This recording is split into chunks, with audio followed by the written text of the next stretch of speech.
एक गांव में रामू और कोमल नाम के पति पत्नी रहते थे। रामू और कोमल दोनों ही बहुत शांत स्वभाव के इंसान थे। गांव वालों के साथ भी उनका व्यवहार बहुत ही अच्छा था। रामू और उसकी पत्नी घर में दो ही सदस्य थे। दोनों ही मिलजुल कर अपना घर चलाते थे।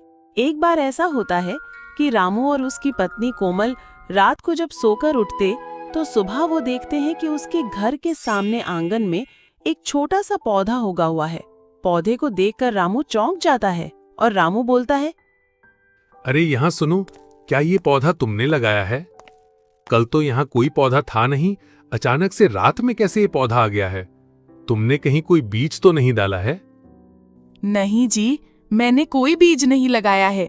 मुझे भी नहीं पता ये पौधा कैसे निकला है। अभी ये पौधा छोटा है, इसको थोड़ा और बढ़ने देते हैं, उसके बाद देखते हैं कि ये कौन सा पौधा है। ये सब देखकर वो दोनों पौधे को वहीं छोड़ देते हैं। अगले दिन सुबह जब वो लोग सो के उठते हैं तो देखते हैं कि आंगन में लगा हुआ पौधा बड़ा और सुंदर हो गया है। उस पर कोई फल नहीं थे। ये सब देखकर रामू और कोमल सोच में पड़ जाते हैं। कल तो ये पौधे की तरह छोटा था, एक रात में इतना बड़ा कैसे हो गया है? और इस पर कोई फल भी नहीं लगा है। अब पता नहीं ये किस चीज का पौधा है। एक दिन में कोई पौधा इतना बड़ा तो होता नहीं है। लगता है इस पौधे में कोई बात है। थोड़ा और समय इंतजार करते हैं और देखते हैं क्या रहस्य है इस पौधे का। हाँ जी, ये पौधा अचानक से इतना बड़ा हो चुका है एक दिन में। जब ये जमीन से निकला तो पता ही नहीं चला। दूसरे दिन ये इतना बड़ा हो चुका है, कल तो लगता है इस पर फल आना भी चालू हो जाएगा। ये सब बोलकर दोनों गांव में टहलने चले जाते हैं और गांव वालों को अपने घर हुई सारी चीजों को बताते हैं कि उनके साथ क्या हो रहा है इन दिनों। गांव वाले भी बात को सुनकर हैरान हो जाते हैं और उनके घर में जो पौधा निकला हुआ है उस पौधे को देखने के लिए आ जाते हैं।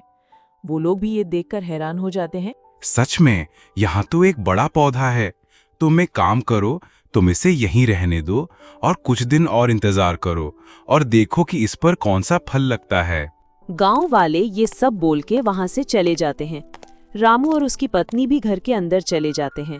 रात को रामू और उसकी पत्नी बिस्तर पर लेट के सोचने लगते हैं। सुबह होते ही उस पेड़ के पास जाकर देखना होगा, कहीं पौधा और बड़ा तो नहीं हो गया है। ये सोचते सोचते वो लोग सो जाते हैं। अगले दिन सुबह उठकर देखते हैं पौधे में बैंगन लगा हुआ है। ये देखकर दोनों हैरान हो जाते हैं। बैंगन का पौधा इतनी जल्दी बड़ा कैसे हो सकता है? 2 ही दिन में ये जमीन से निकला और इस पर बैंगन भी आ चुका है। और कोई 1-2 बैंगन नहीं, इसमें तो भर भर के बैंगन है और आकार भी बहुत बड़ा है।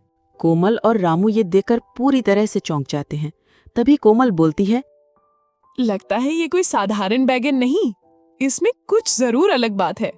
तभी ये 2 से 3 दिन में ही पौधे में बैंगन आ गया और भरपूर मात्रा में आया है। हम इस बैंगन को नहीं तोड़ेंगे और इंतजार करते हैं। वो लोग गांव वालों को जाकर बुला लाते हैं और बोलते हैं, कल तो आप सभी ने इस पौधा को देखा ही था, आज तो इसमें बैंगन भी आ चुका है और कितने सारे बैंगन आए हैं। ये कोई चमत्कारी बैंगन का पौधा है। अरे रामू, तुम एक काम करो, इस चमत्कारी बैंगन को यहीं पर छोड़ दो। इसके बैंगन को तोड़ना मत और इंतजार करो, शायद इसमें कुछ और बदलाव आए।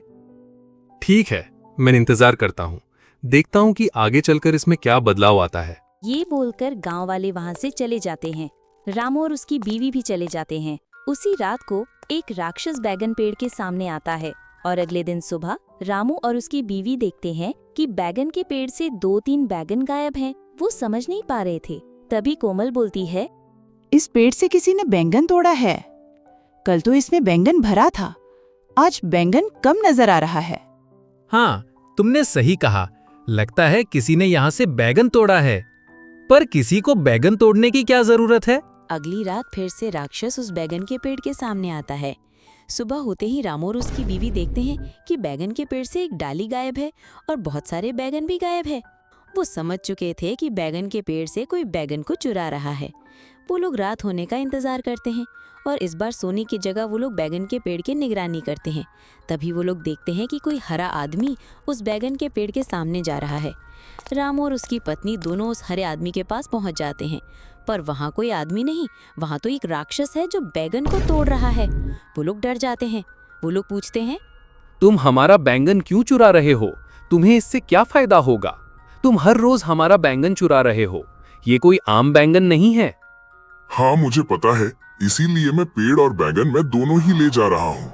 इतना बोलकर राक्षस और पेड़ दोनों ही हवा में उड़ने लगते हैं। धीरे धीरे वो ऊपर चला जाता और अचानक से गायब हो जाता।